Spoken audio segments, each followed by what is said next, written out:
Hello everyone, my name is Nicole Fegan and I watched 11 films in January. That's not an especially great or terrible number for me. I try to watch a film pretty much every other night, and so we just missed the mark on that. But that's alright, there's still so much year left to watch so many movies. Up first, on January 1st, I watched Chungking Express, directed by Wong Kar-wai, and I gave this 4.5 stars. I have a very good track record when it comes to my first movie of the year. I think last year I watched Inside Llewyn Davis on the first day of the year, and that ended up being a 5-star viewing.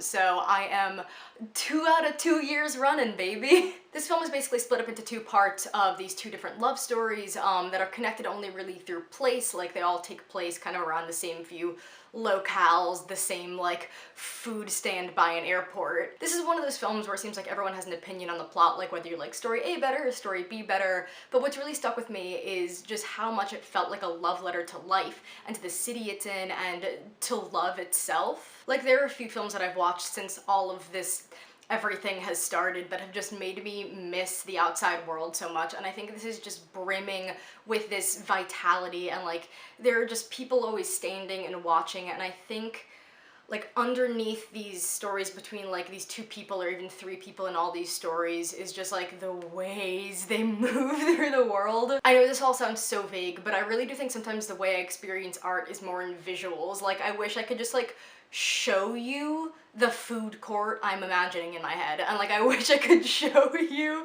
like a certain scene of someone looking outside of a window. Like, that is really what I remember from this film, is just like all of these glances and all these moments, and I guess the way for me to show you them is for you to just go watch the movie, and I really recommend it. You're getting a small taste of what it's like to hear about my dreams. Like, when I have dreams, there is absolutely no plot to them. I'll wake up and I'll like turn to my boyfriend and I'm like, I just had a dream. I wish I could tell you what happened, but all I have are like these 5 snapshots of really intense emotions and moments. So we're gonna try to do better when it comes to talking about the rest of these movies. Up next, I watched A Ghost Story, directed by David Lowery, and I gave this 3 stars. This is about a woman whose husband dies and then he becomes a ghost. And not just like we see the actor Casey Affleck there, but like he's kind of mystically translucent. He is like in a sheet, a la Stranger in the Alps style, a ghost. The movie's kind of thematically about like, as a ghost, why do we stay tethered to the earth before we leave? And you kind of watch him go through some of his past memories and seeing his wife in the present and the future.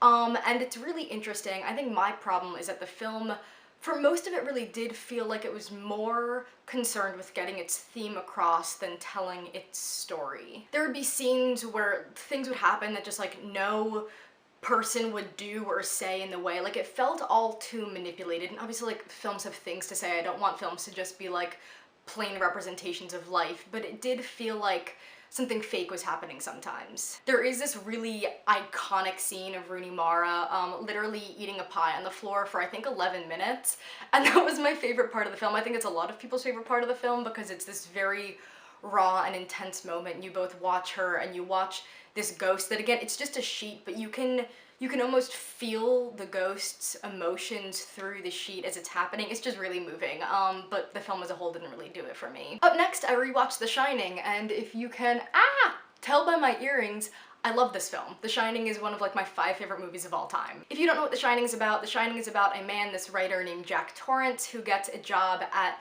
the Overlook Hotel as the caretaker for the winter. There's gonna be no guests there and they need someone to basically maintain the place, so he goes with his wife and his son to be there in isolation in the snow for like 6 to 7 months. And things basically don't go well.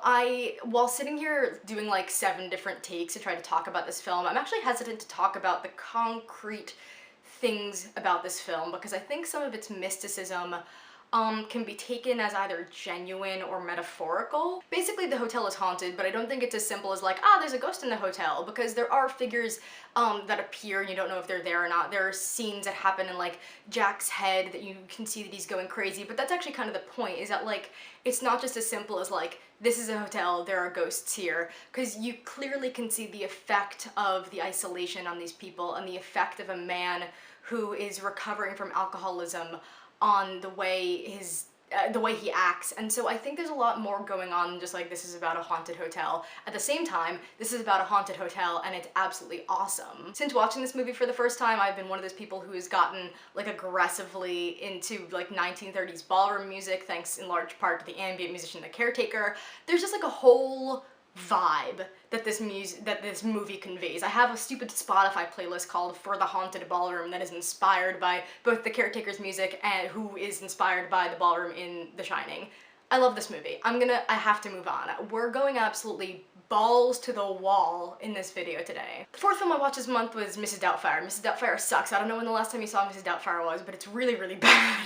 Mrs. Doubtfire is a film about a man who's a bad father, and so his wife wants to divorce him, but he wants to be around his kids, so he dresses up as a woman so that he can get the job as the nanny so he can spend time with his kids, but his wife doesn't know that he's around his kids. The premise is fine, but like upon rewatching it, it's not even just like sort of a little bit, but it's just like blatantly transphobic. It's just like really gross with the way it goes about everything. I should have taken notes about this one and like gotten specific lines, but I just remember watching it and being like, ooh, you shouldn't have said that. That's really gross. I like Robin Williams. I actually think I exclusively like Robin Williams in his dramatic roles, and this film just doesn't hold up. You just don't need to watch it. I gave it a 1 out of 5. Then my big project of the month, actually the 5 out of the next 7 films are by the same director. I've been going through basically the essentials of Federico Fellini's filmography. He's someone I've wanted to watch for a long time, and my boyfriend actually just took a class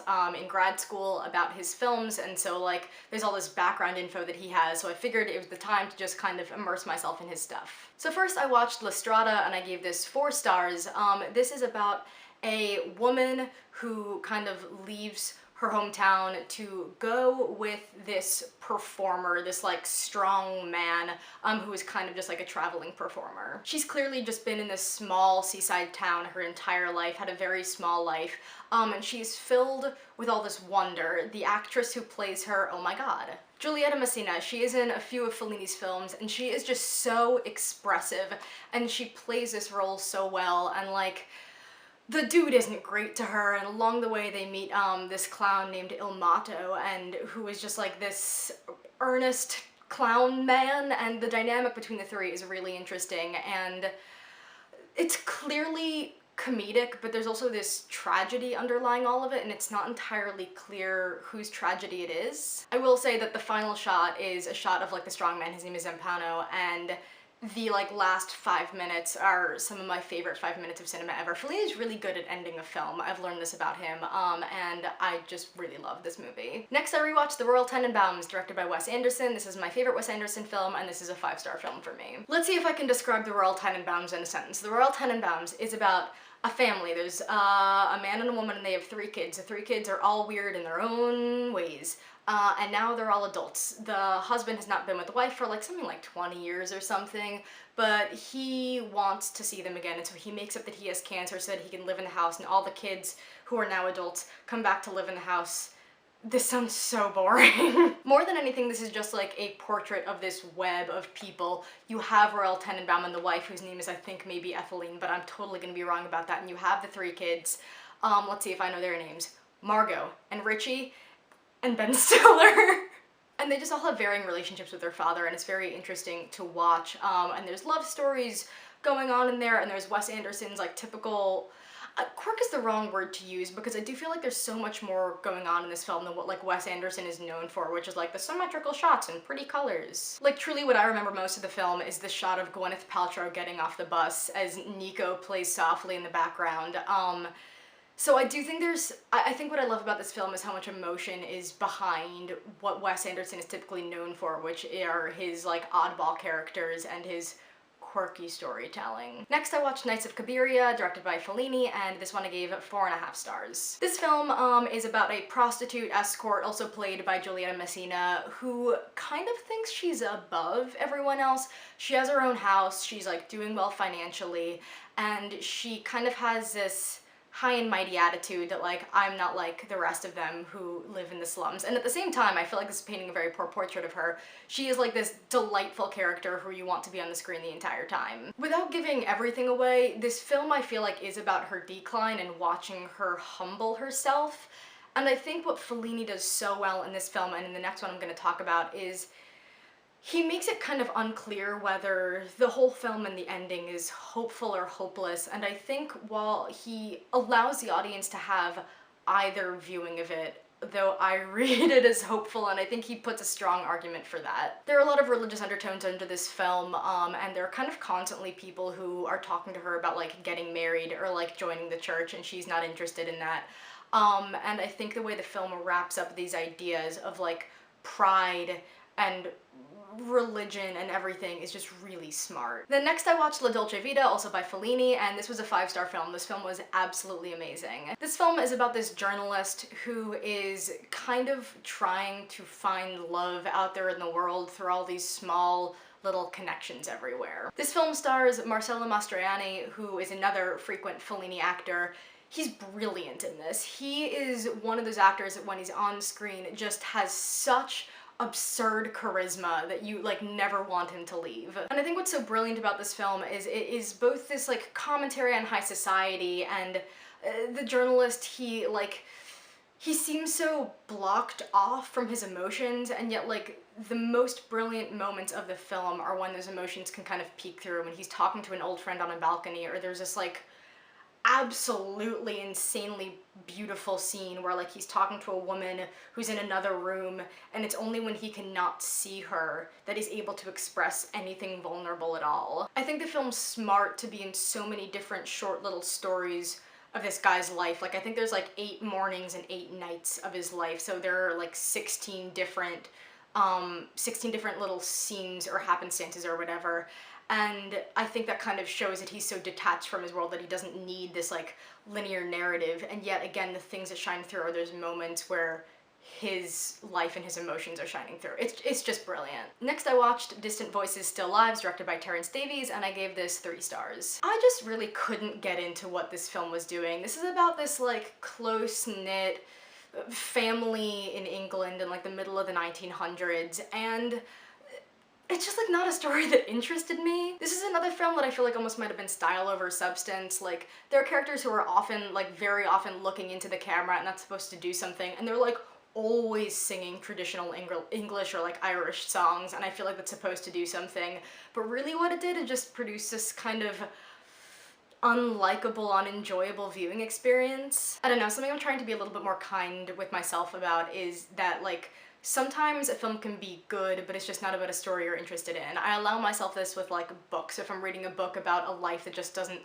compel me, I allow myself to be like, this isn't a story that interests me. But I feel like with film, if a film is good, I feel like I'm supposed to like it, and I feel like there's something wrong with me if I don't like a film that other people like. But sometimes stories just don't interest you, and that's fine. A story that did interest me was 8½, directed by Fellini, and I wrote in my notes for this, so good, so let's talk about that. This is where Fellini starts to get weird. This is about a film director who is trying to make his next film, but like can't, and everyone's like, dude, you gotta keep going with this, and yet he is stuck kind of between the past and the present. The film constantly goes back into his memories and to the present, where he's like pressured by everyone to make this new film, and that he wants to make this new film, and he's always around all these crew members and he just like can't seem to get all the pieces together. I gave this 4 stars, I don't know if I've said that yet.